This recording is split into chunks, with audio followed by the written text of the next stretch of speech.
kembangkan kepada Menteri Kesehatan. Sebenarnya dalam masa pembatasan sosial tatap muka antara guru dan murid.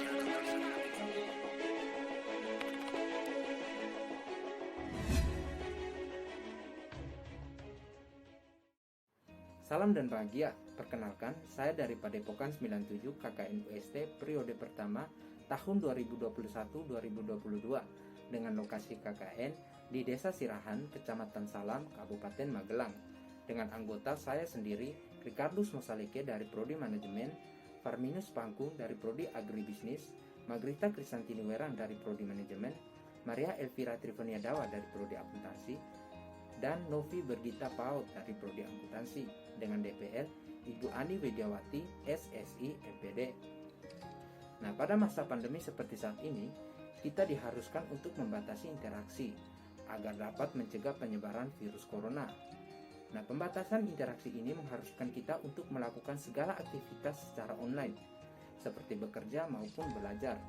Pada kesempatan kali ini, kami dari Padepokan 97 akan membahas mengenai cara belajar efektif dari rumah agar kita semua tetap bisa memperoleh ilmu secara efektif di masa pandemi seperti saat ini. Yang pertama, tentukan waktu sesuai jadwal.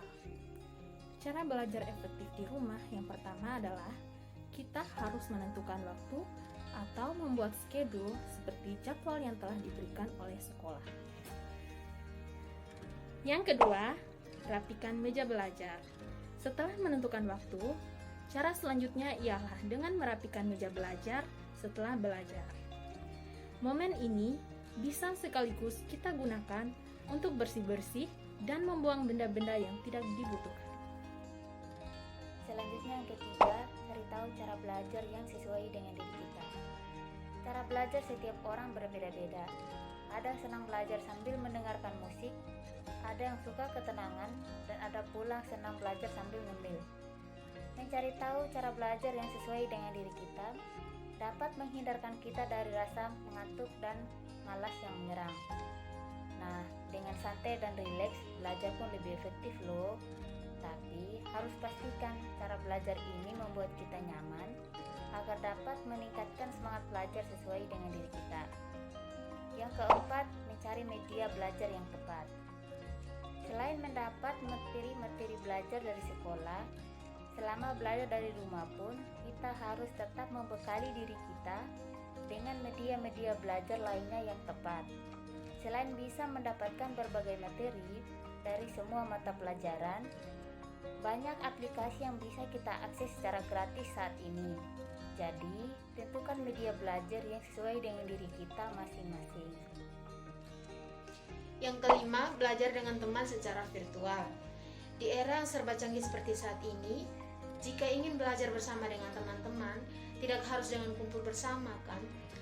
Kita bisa memanfaatkan beragam aplikasi yang ada untuk tetap berkomunikasi dengan teman, baik melalui chat maupun melalui video call.